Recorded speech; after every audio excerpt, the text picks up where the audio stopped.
Welcome students. നമുക്കൊന്ന് പഠിക്കാനുള്ളത് ജോഗ്രഫിയിലെ തേർഡ് ചാപ്റ്ററാണ് human resource development in India, 10ാം ക്ലാസ്സിലെ. അതിൽ topic human resource development in India എന്നാണ് ആ പാഠത്തിൻ്റെ പേര്. മലയാളത്തിൽ മാനവ വിഭവശേഷി വികസനം ഇന്ത്യയിൽ എന്ന് പറഞ്ഞ പാഠമാണ്. ഇനി നമുക്ക് ഫസ്റ്റ് അറിഞ്ഞിരിക്കേണ്ടത് എന്താണ് ഈ ഹ്യൂമൻ റിസോഴ്സ് എന്നതാണ്. What is human resource? Human resource എന്ന് വെച്ചാൽ മാനവ വിഭവമാണ്. നമ്മൾ മനുഷ്യർ തന്നെയാണ് മാനവ വിഭവമായിട്ട് പറയുന്നത്. നമ്മൾ സമുദ്രത്തിലെ വിഭവങ്ങളും പിന്നെ എന്താണ് ഫോറസ്റ്റിലെ വിഭവം റിസോഴ്സൊക്കെ പറയുന്ന പോലെ തന്നെ നമ്മൾ ഹ്യൂമൻസ് തന്നെ ഒരു റിസോഴ്സ് ആവുന്നു. നമ്മുടെ രാഷ്ട്രത്തിന് വേണ്ടിയിട്ട് ഒരു റിസോഴ്സ് ആവുന്നു. അപ്പോൾ അതിൻ്റെ ഒരു ഡെഫിനിഷൻ ഉണ്ട്. അപ്പോൾ what is it? Human resource refers to the people who have the manpower which can be utilized in production sector. അതായത് ഉൽപ്പാദന രംഗത്ത് ഉപയോഗപ്പെടുത്താൻ കഴിയുന്ന അധ്വാനശേഷിയുള്ള ജനങ്ങളാണ് മാനവ വിഭവമെന്ന് പറയുന്നത്.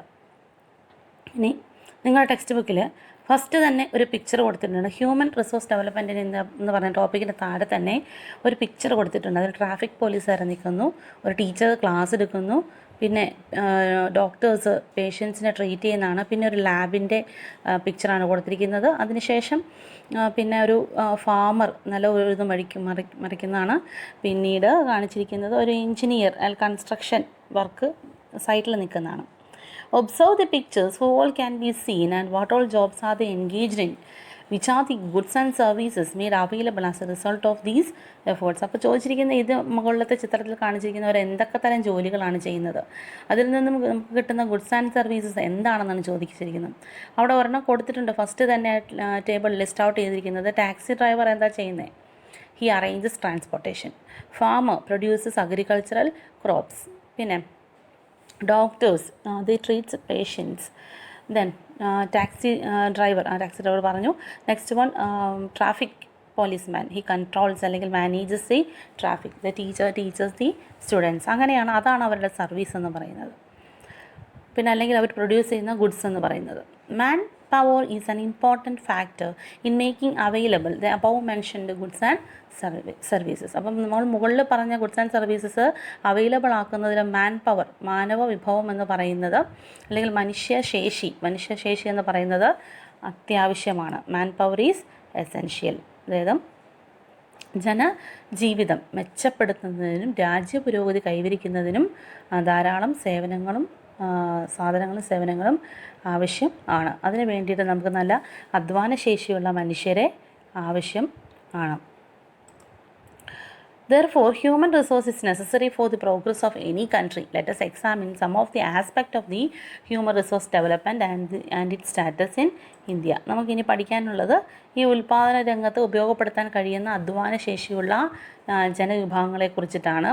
ആ വിഭാഗങ്ങൾ ആരൊക്കെയാണ്, അതിൻ്റെ സവിശേഷതകൾ എന്തൊക്കെയാണ് എന്നൊക്കെ നമുക്ക് ഈ പാഠത്തിലൂടെ പഠിക്കാനുള്ളത്. അതായത് മാനവ വിഭവശേഷി പരമാവധി വികസിപ്പിച്ചാൽ മാത്രമേ നമുക്ക് ഉൽപ്പാദന വർധനവും രാജ്യത്തിന് പുരോഗതിക്കും സാധ്യമാവുകയുള്ളൂ. നല്ല അധ്വാനശേഷിയുള്ള മാനവന്മാരുണ്ടെങ്കിൽ, അല്ലെങ്കിൽ നല്ല അധ്വാനശേഷിയുള്ള മനുഷ്യരുണ്ടെങ്കിൽ മാത്രമേ നമുക്ക് രാജ്യത്തിൻ്റെ പുരോഗതിക്കും രാജ്യത്തിൻ്റെ ഇക്കണോമിക്കായിട്ടുള്ള ഡെവലപ്മെൻറ്റിനും സാധിക്കുകയുള്ളൂ.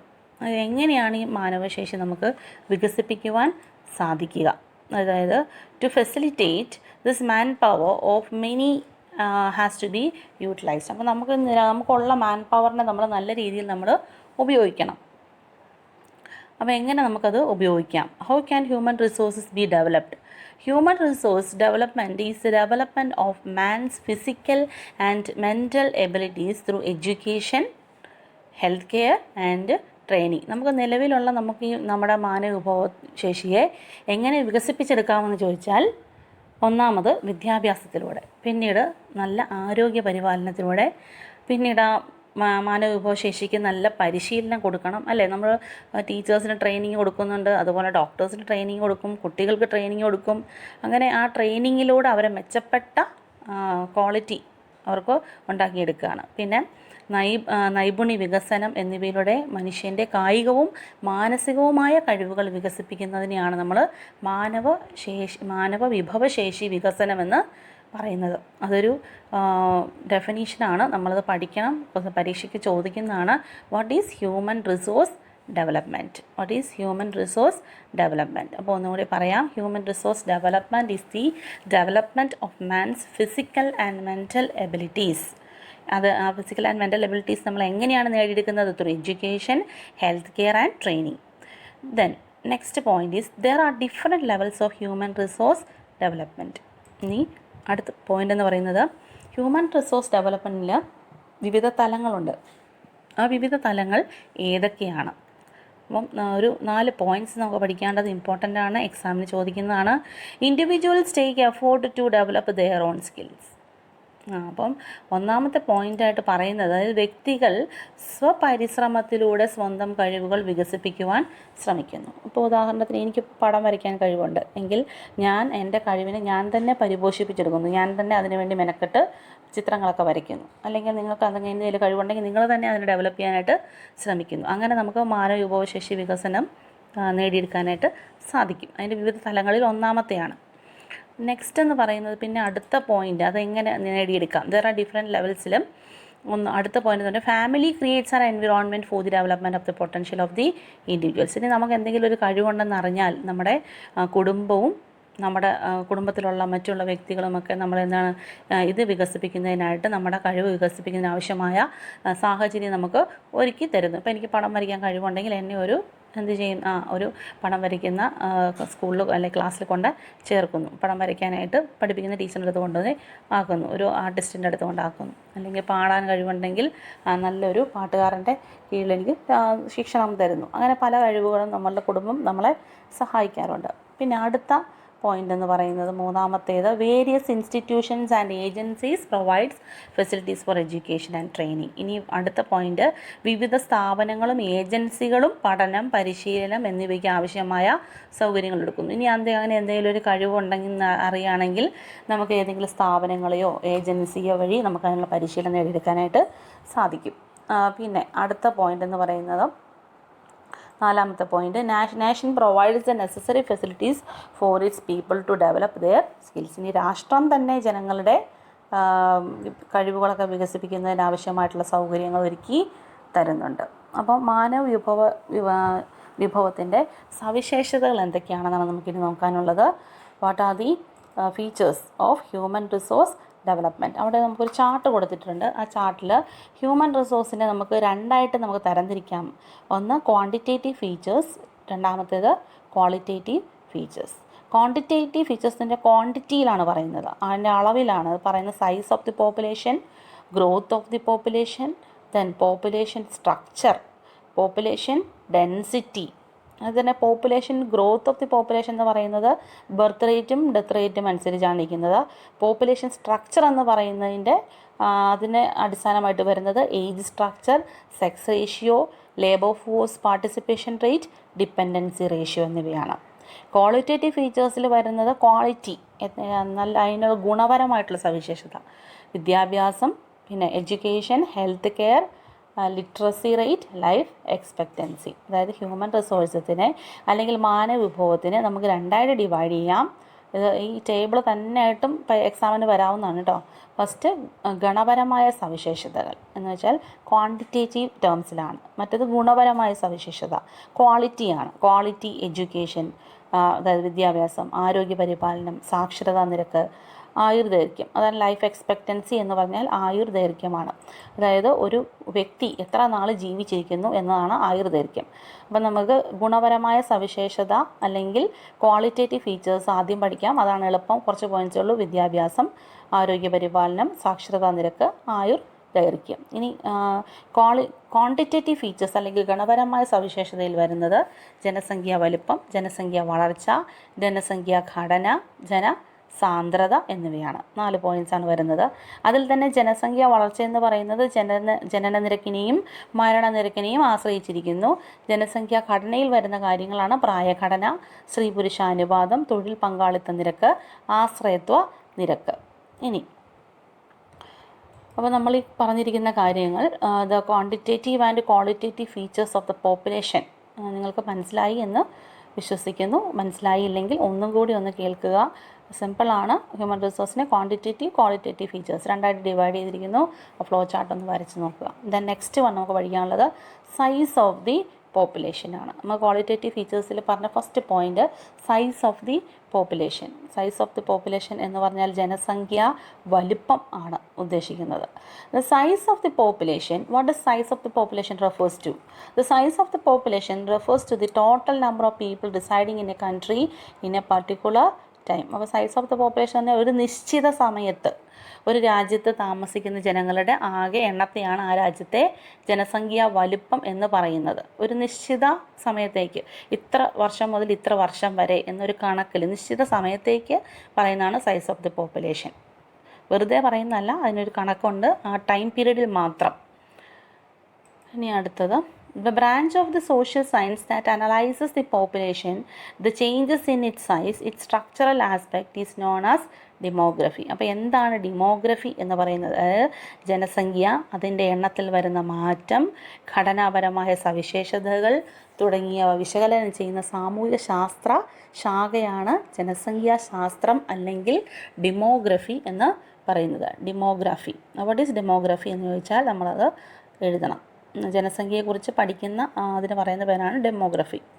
പിന്നെ every country collects information on the basis on the number of the people in the country, their age, sex, socio-economic status, etc.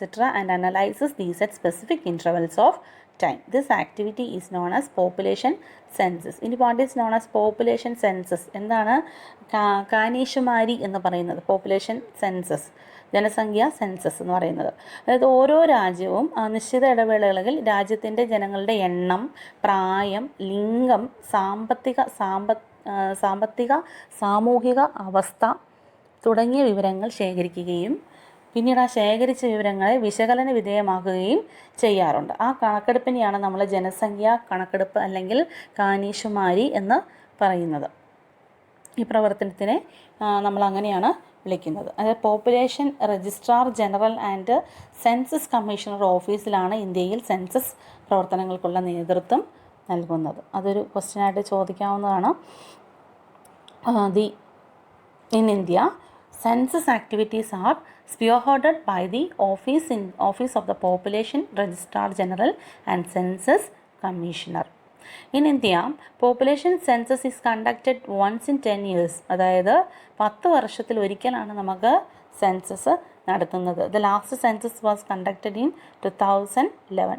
2011 ഏറ്റവും ഒടുവിൽ സെൻസസ് നടന്നത്. Information related to the population were collected as on March 1, 2011. According to this census, there are 121.2 crore people in India. അന്നേരത്തെ census അനുസരിച്ച് ഇന്ത്യയിൽ 121.02 കോടി ജനങ്ങളാണ് ഉണ്ടായിരുന്നത്. അതിൽ തന്നെ 58.6 കോടി ഫീമെയിൽസ്, അതായത് സ്ത്രീകളും 62.37 കോടി പുരുഷന്മാരുമാണ് ഉണ്ടായിരുന്നത്. ഇനി why are population studies conducted? നമ്മൾ ഈ പോപ്പുലേഷൻ സ്റ്റഡീസ് കണ്ടക്ട് ചെയ്യുന്നുണ്ടല്ലോ, എന്തിനു വേണ്ടിയിട്ടാണ് നമ്മൾ ഈ പോപ്പുലേഷൻ സ്റ്റഡീസ് നടത്തുന്നത്? അതിനെന്തെങ്കിലും ഒരു ഉദ്ദേശമുണ്ടോ? Population studies help the government to quantitatively assess the different needs of the people and to plan activities and programs accordingly. അപ്പോൾ ജനസംഖ്യയെക്കുറിച്ച് പഠിക്കുന്ന എന്തിനാണെന്ന് വേണ്ടി ചോദിച്ചാൽ, അതായത് അപ്പോഴേ ഉള്ളൂ, ജനസംഖ്യയെ കൊണ്ട് പഠിച്ചാൽ മാത്രമേ ഉള്ളൂ ജനങ്ങളുടെ വിവിധ ആവശ്യങ്ങളുടെ അളവ് നിശ്ചയിക്കാനും പ്രവർത്തന പരിപാടികൾ ആസൂത്രണം ചെയ്യുവാനും നമ്മുടെ ഗവൺമെൻറ്റിന് സാധിക്കുകയുള്ളൂ. അതുകൂടാതെ ഇതിന് മറ്റ് പല സവിശേഷതകളൂടി ഉണ്ട്. അപ്പം നമ്മൾ ഒരു ഉദാഹരണത്തിന് നമ്മളിപ്പോൾ കുറച്ച് കൂട്ടുകാർ ഒരുമിച്ചിരിക്കുകയാണ്. അപ്പോൾ നമുക്കൊരു ഐസ്ക്രീം കഴിക്കാൻ തോന്നി അല്ലേ? ഐസ്ക്രീം കഴിക്കാൻ തോന്നിയെങ്കിൽ നമ്മൾ എന്താ ചെയ്യുന്നത്? വെറുതെ പോയിട്ട് അങ്ങോട്ട് ഐസ്ക്രീം മേടിക്കുകയാണോ? അല്ല, നമ്മളൊരു കണക്കെടുക്കുമല്ലേ, ഇത്ര പേർക്ക് ഐസ്ക്രീം വേണം, 10 പേരുണ്ട് അല്ലെങ്കിൽ 9 പേരുണ്ട്, അതനുസരിച്ച് നമ്മൾ വാങ്ങിക്കുകയുള്ളൂ. അപ്പം നമുക്കൊരു കണക്കുണ്ട്. അപ്പം ഒരു രാജ്യത്തിന് എന്തൊക്കെ കണക്കൂട്ടൽ കാണും, ജനങ്ങൾക്ക് വേണ്ടി എന്തൊക്കെ ചെയ്ത് കൊടുക്കണം. അപ്പോൾ അതിനവർക്ക് എന്താണ്, അവരുടെ ജനങ്ങളുടെ അളവ് അവർ എത്ര ജനസംഖ്യ ഉണ്ടെന്ന് അവർ അറിഞ്ഞിരിക്കണം. പിന്നീട് മറ്റെന്തൊക്കെ കാര്യത്തിന് വേണ്ടിയിട്ടായിരിക്കും ഈ ജനസംഖ്യ അറിയേണ്ട ആവശ്യം? ഇപ്പോൾ നമ്മളൊരു കാര്യം പറഞ്ഞു, population studies help the government to quantitatively assess the different needs of the people. Then to plan activities and programmes accordingly. Then next point എന്ന് പറയുന്നത് it informs the availability of human resource in a country. നമ്മുടെ രാജ്യത്ത് മാനവ വിഭവശേഷി എത്രമാത്രം ഉണ്ടെന്ന് മനസ്സിലാക്കാനായിട്ട് സാധിക്കും. Then depicts the extent of basic facilities required by the people. ഇനി അതുകൂടാതെ ജനങ്ങൾക്ക് ആവശ്യമായ അടിസ്ഥാന സൗകര്യങ്ങൾ എത്ര വേണം എന്നറിയാനായിട്ട് നമ്മളെ സഹായിക്കും. അതായത് അടിസ്ഥാന സൗകര്യം ഇല്ലാതെ എത്ര ആൾക്കാർ താമസിക്കുന്നുണ്ട്, അപ്പോൾ അവർക്ക് വേണ്ടിയിട്ടുള്ള അടിസ്ഥാന സൗകര്യങ്ങൾ കൊടുക്കുക, അല്ലേ? ഗവൺമെൻറ് ഇത്ര ആൾക്കാർക്ക് വീട് വെച്ച് കൊടുത്തു, അല്ലേ? ഇത്ര ആൾക്കാർക്ക് വീൽ ചെയർ കൊടുത്തു, അങ്ങനെ, അല്ലെങ്കിൽ കണ്ണട സൗജന്യമായിട്ട് കൊടുത്തു എന്നൊക്കെ അറിയണമെങ്കിൽ എന്താണ് അവർക്ക് എന്താണ് ആവശ്യം, ജനസംഖ്യ എത്രയാണെന്നും അവർക്ക് അവർക്ക് അടിസ്ഥാനമായിട്ട് ആവശ്യമുള്ളതെന്നും ഗവൺമെൻറ് അറിഞ്ഞിരിക്കണം. പിന്നീട് നെക്സ്റ്റ് പോയിൻ്റായിട്ട് പറയുന്നത് quantifies the goods and services required. ഇനി എത്രമാത്രം ഉണ്ടെന്ന് അറിയുക മാത്രമല്ല, പിന്നീട് ആവശ്യമായ സാധനങ്ങളുടെയും സേവനങ്ങളുടെയും അളവും അവർ തിട്ടപ്പെടുത്തി വയ്ക്കും. Last point determines socio economic development policies. അതായത് സാമ്പത്തിക സാമൂഹിക വികസന നയങ്ങളും കൂടി രൂപീകരിക്കും. ഇതിനൊക്കെ വേണ്ടിയിട്ടാണ് ജനസംഖ്യയെക്കുറിച്ചിട്ട് ഒരു രാജ്യത്ത് പഠിക്കുന്നത്. What is the need of population studies, അല്ലെങ്കിൽ why are population studies conducted എന്ന് ചോദിച്ചാൽ നമ്മൾ ഇത്രയും പോയിൻറ്റ്സ് എഴുതണം. ചോദിക്കുന്ന ക്വസ്റ്റ്യൻ തന്നെയാണത്. ദെൻ പിന്നെ അവിടെ 2 ക്വസ്റ്റ്യൻസ് കൊടുത്തിട്ടുണ്ട്, നിങ്ങൾ find out from your elders what information was collected from your home for the 2011 census. 2011 സെൻസസിൽ നിങ്ങളുടെ വീട്ടിൽ വന്ന സെൻസസിൽ വന്ന ആൾക്കാർ എന്തൊക്കെ ചോദ്യങ്ങളാണ് ചോദിച്ചതെന്ന് വീട്ടിലുള്ളവരോട് ചോദിച്ച് മനസ്സിലാക്കാൻ. പിന്നെ പറഞ്ഞിരിക്കുന്നത് അവിടെ ഒരു വെബ്സൈറ്റ് കൊടുത്തിട്ടുണ്ട്, അതിൽ നിന്നും ഇൻഫർമേഷൻ ഓൺ ദി പോപ്പുലേഷൻ നിങ്ങൾ മനസ്സിലാക്കിയെടുക്കുക. വെബ്സൈറ്റ് കൊടുത്തിട്ടുണ്ട് നിങ്ങളുടെ ടെക്സ്റ്റിൽ തന്നെ. According to the United Nations Organisation എന്ന് വെച്ചാൽ UNO report 2014 the world population is 724.4 crores. 724.4 കോടിയാണ് നമ്മുടെ ലോകത്തെ ജനസംഖ്യ, വേൾഡ് പോപ്പുലേഷൻ എന്ന് പറയുന്നത് 2014 പറയുന്നുണ്ട്. യുണൈറ്റഡ് നേഷൻസ് തിട്ടപ്പെടുത്തിയിട്ടുണ്ട് ആ കണക്ക്.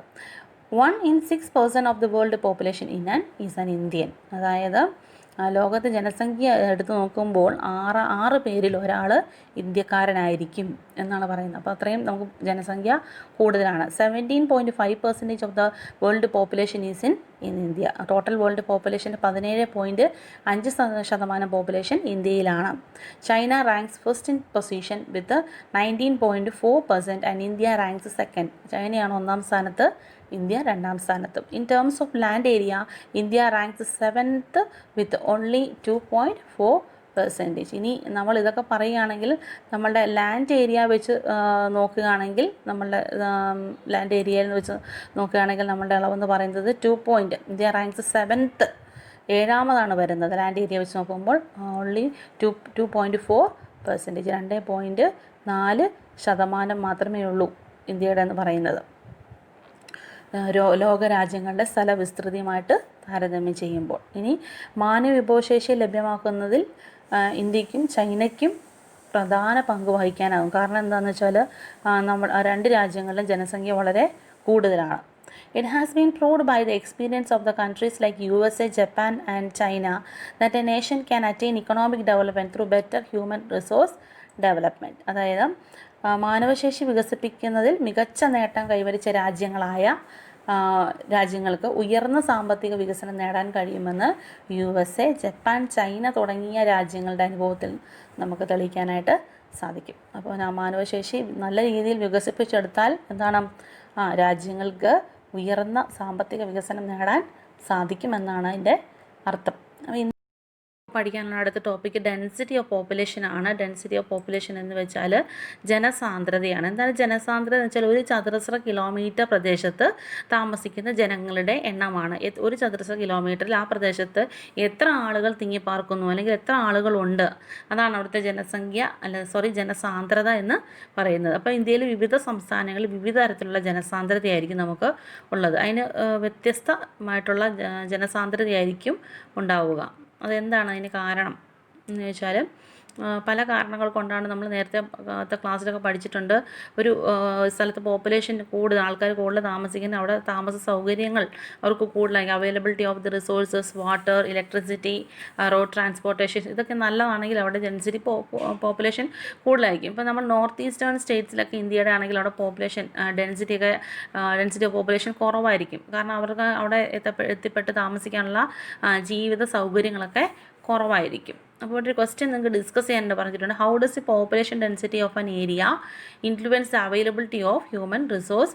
ഡിസ്കസ്. അല്ലേ, ജനസാന്ദ്രത ഒരു പ്രദേശത്തെ അധ്വാന ശേഷി ലഭ്യതയെ എങ്ങനെ സ്വാധീനിക്കുന്നു? അല്ലെ, ജനങ്ങൾ കൂടുതലുള്ള സ്ഥലത്താണെങ്കിൽ എന്താണ് അവിടെ അധ്വാനശേഷി ലഭ്യത കൂടുതലാണ്. അവിടുത്തെ ആൾക്കാർക്ക് ഒരുപാട് ആൾക്കാർ അവിടെ ജോലി ചെയ്യാനായിട്ട് അവിടെ കാണും. ഇനി ജനസാന്ദ്രത കുറഞ്ഞ സ്ഥലത്താണെങ്കിൽ ആൾക്കാർ കുറവായിരിക്കും, അവിടെ വർക്കേഴ്സൊക്കെ വളരെ കുറവായിരിക്കും. ഇനി ഇതുപോലെ വർക്കേഴ്സൊക്കെ കൂടുതലുള്ള സ്ഥലത്ത് നിന്നും വർക്കേഴ്സ് കൂടുതലുള്ള സ്ഥലത്ത് മാത്രമല്ല കൂലിയൊക്കെ അനുസരിച്ചിട്ടായിരിക്കും ഒരാൾ ഒരു സ്ഥലത്തു നിന്നും മറ്റൊരു സ്ഥലത്തേക്ക് മൈഗ്രേറ്റ് ചെയ്യുന്നത്. എങ്കിൽ കൂടിയും ഇതൊന്ന് നിങ്ങൾ ഡിസ്കസ് ചെയ്യാം.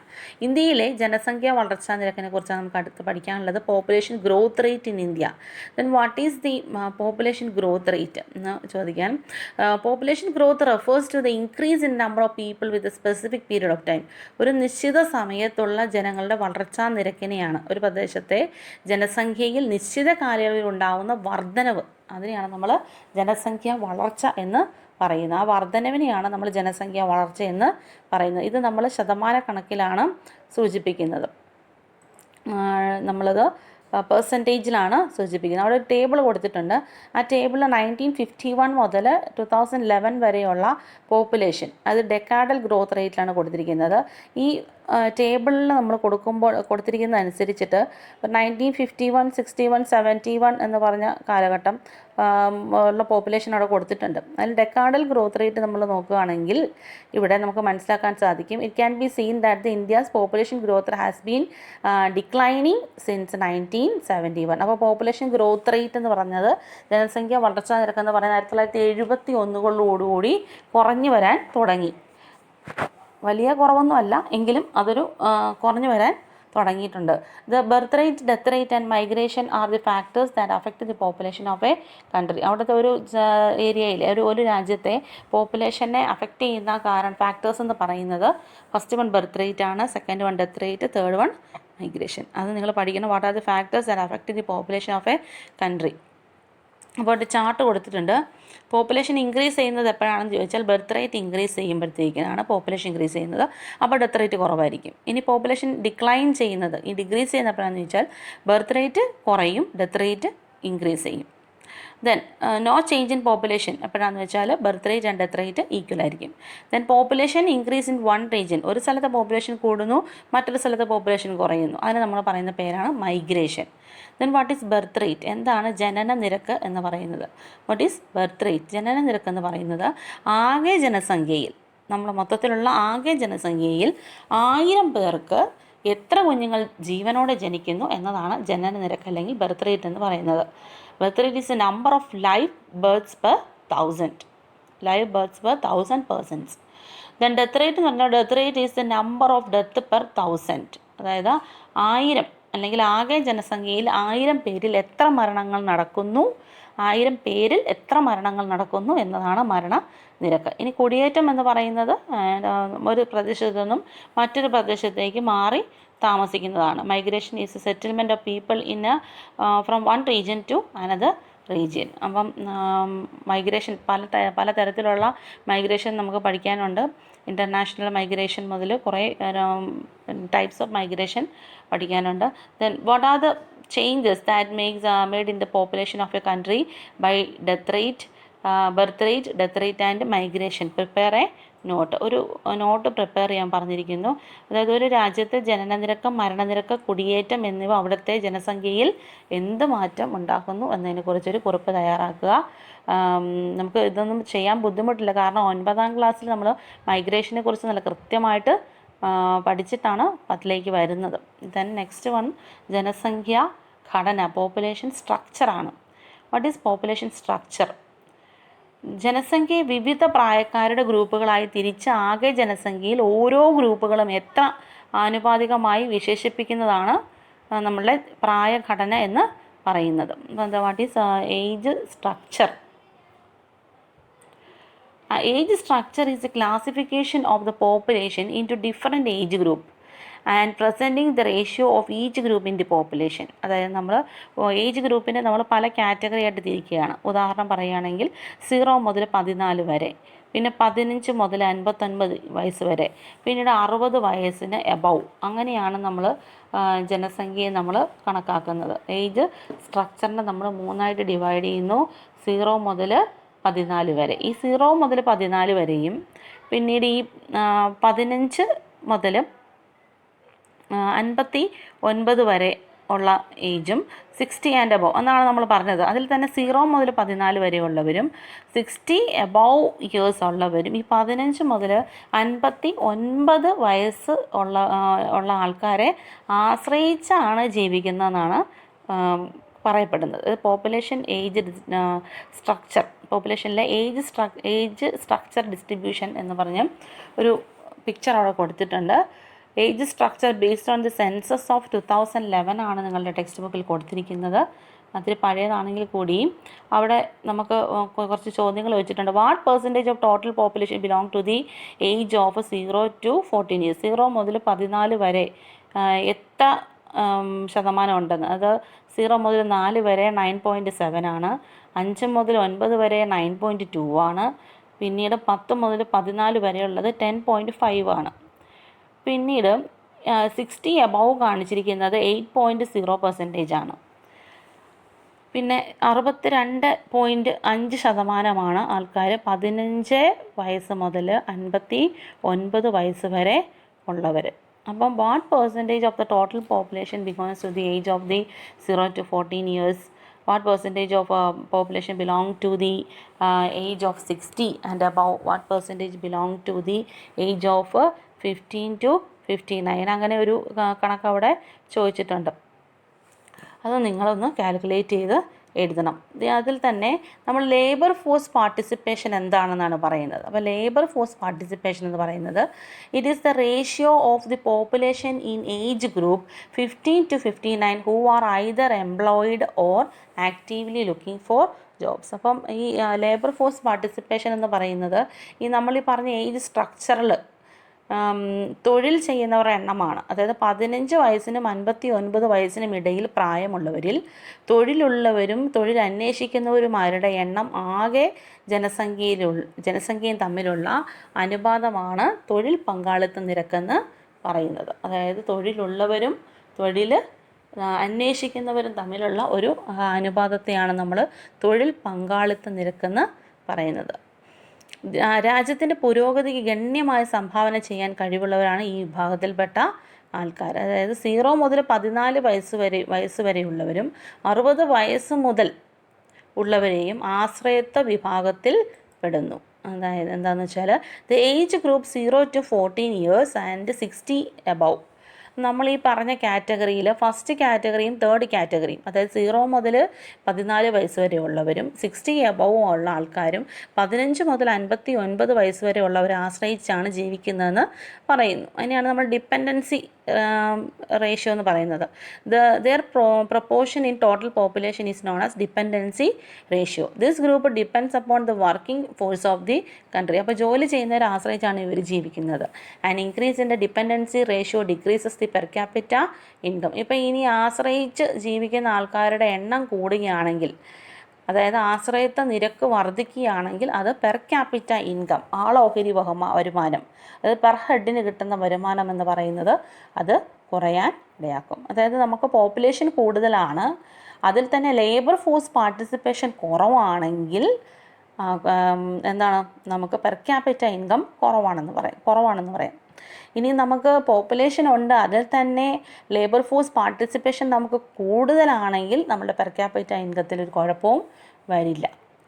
അപ്പം ഈ 15 വയസ്സിനും 59 വയസ്സിനും ഇടയിൽ പ്രായമുള്ളവരിൽ കുറേ പേർ തൊഴിൽ ഇല്ലാത്തവരാണ്. അതവരെ ഇത് മാനവ വിഭവശേഷി ശരിയായ രീതിയിൽ വിനിയോഗിക്കേണ്ടതിൻ്റെ ആവശ്യകതയിലേക്ക് നമ്മളെ വിരൽ ചൂണ്ടുന്ന ഒരു കാര്യമാണ്. അത് many people on the age of the 15 to 59 years do not have job. This points to the necessity of utilizing the human resources aptly. നമ്മൾ ആ ഹ്യൂമൻ റിസോഴ്സിനെ കൃത്യമായിട്ട് നമ്മൾ യൂസ് ചെയ്യേണ്ട ഒരു ആവശ്യം അവിടെ വരുന്നുണ്ട്. Then the sex ratio plays an important role in determining the human resource of a country. അപ്പോൾ സെക്സ് റേഷ്യോ എന്ന് പറയുന്നത്, അതായത് സ്ത്രീ പുരുഷ അനുപാതം, ഒരു രാജ്യത്തിൻ്റെ മാനവശേഷി നിർണ്ണയിക്കുന്നതിന് ആ രാജ്യത്തിൻ്റെ സ്ത്രീ പുരുഷ അനുപാതം വിശകലനം ചെയ്യേണ്ടത് ആവശ്യമാണ്. അതായത് 1000 പുരുഷന്മാർക്ക് എത്ര സ്ത്രീകൾ എന്നതാണ് സ്ത്രീ പുരുഷ അനുപാതം. അതായത് 2011 സെൻസസ് അനുസരിച്ച് ഇന്ത്യയിലെ സ്ത്രീ പുരുഷ അനുപാതം എന്ന് പറയുന്നത് 940. അതായത് 1000 പുരുഷന്മാർക്ക് 940 സ്ത്രീകൾ എന്ന കണക്കിലാണ്. അതായത് മെയിൽസിൻ്റെ ഇത് കൂടുതലാണ് കേട്ടോ. മെയിൽസിൻ്റെ പോപ്പുലേഷൻ എന്ന് പറയുന്നത് കൂടുതലാണ്. അപ്പം നോക്കുക, 1000 പുരുഷന്മാർക്ക് എത്ര സ്ത്രീകൾ എന്നതാണ് സ്ത്രീ പുരുഷ അനുപാതം. സ്ത്രീ പുരുഷ അനുപാതം എന്ന് പറയുന്നത് 940 ആണ്. ഇനി നമുക്കൊരു ചർച്ച ക്ലാസ്സിൽ സംഘടിപ്പിക്കാനായിട്ട് പറഞ്ഞിട്ടുണ്ട്. Conduct A discussion in the class on the topic sex ratio and the Nations economic development. അപ്പോൾ സ്ത്രീ പുരുഷ അനുപാതവും പിന്നീട് ഒരു രാജ്യത്തിൻ്റെ സാമ്പത്തിക വികസനവും എന്ന വിഷയത്തിൽ ഒരു ചർച്ച സംഘടിപ്പിക്കാനായിട്ട് പറഞ്ഞിരിക്കുന്നത്. അത് നിങ്ങളൊരു കുറിപ്പായിട്ട് നോട്ടിൽ എഴുതുക, തനിയെ എഴുതുക. ഇനി അവിടെ പറയുന്ന കാര്യം എന്താണെന്ന് വെച്ചാൽ, so far we have discussed the quantitative aspect of the population. അപ്പോൾ ഇത്രയും നേരം നമ്മൾ ഡിസ്കസ് ചെയ്തത്, നമ്മൾ പറഞ്ഞത് ക്വാണ്ടിറ്റേറ്റീവ് ആസ്പെക്റ്റ് ഓഫ് ദി പോപ്പുലേഷനാണ്. ഇനി there are certain aspect that improve the quality of the human resources also. അപ്പോൾ ക്വാണ്ടിറ്റേറ്റീവ് ആയിട്ടുള്ള കാര്യങ്ങൾ മാത്രമല്ല, ഹ്യൂമൻ റിസോഴ്സസിൻ്റെ ക്വാളിറ്റി ഇത് ഇമ്പ്രൂവ് ചെയ്യാനായിട്ട് നമുക്ക് ചില ക്വാളിറ്റേറ്റീവ് ആസ്പെക്റ്റും കൂടിയുണ്ട്. അത് നമുക്ക് അടുത്ത ക്ലാസ്സിൽ ചർച്ച ചെയ്യാം. ഇന്നിപ്പം നമ്മൾ ഹ്യൂമൻ റിസോഴ്സിൽ നേരത്തെ രാവിലെ ആദ്യം പറഞ്ഞാണ് ക്വാണ്ടിറ്റേറ്റീവ് ഫീച്ചേഴ്സും ക്വാളിറ്റേറ്റീവ് ഫീച്ചേഴ്സെന്നും നമ്മൾ ഡിവൈഡ് ചെയ്യുന്നു. അതിൽ ക്വാണ്ടിറ്റേറ്റീവ് ഫീച്ചേഴ്സിൽ നമ്മൾ ഡിസ്കസ് ചെയ്തു size of the population, growth of the population structure, then population density. Then growth of the പോപ്പുലേഷനിൽ 2 ഫാക്ടേഴ്സ് ഉണ്ട്, birth rate and death rate. Population സ്ട്രക്ചറിൽ age structure, sex ratio, labour force participation and dependency ratio. Quantitative ആസ്പെക്റ്റാണ് നമ്മളിപ്പോൾ പഠിച്ചത്. ഇനി അടുത്ത് നമുക്ക് qualitative aspects ആണ് പഠിക്കാനുള്ളത് ഹ്യൂമൻ റിസോഴ്സ് ഡെവലപ്മെൻറ്റിൻ്റെ. അത് നമുക്ക് അടുത്ത ക്ലാസ്സിൽ പഠിക്കാം. ഇപ്പോൾ ഇതിന് ശേഷം താഴെ ഞാനൊരു ലിങ്ക് ഇടും. ആ ലിങ്കിൽ നിങ്ങളെല്ലാവരും ആൻസേഴ്സ് ചെയ്ത് സബ്മിറ്റ് ചെയ്യണം ഗൂഗിൾ ഡോക്യുമെൻറ്റ്സിൽ. Okay, thank you for listening. Take care.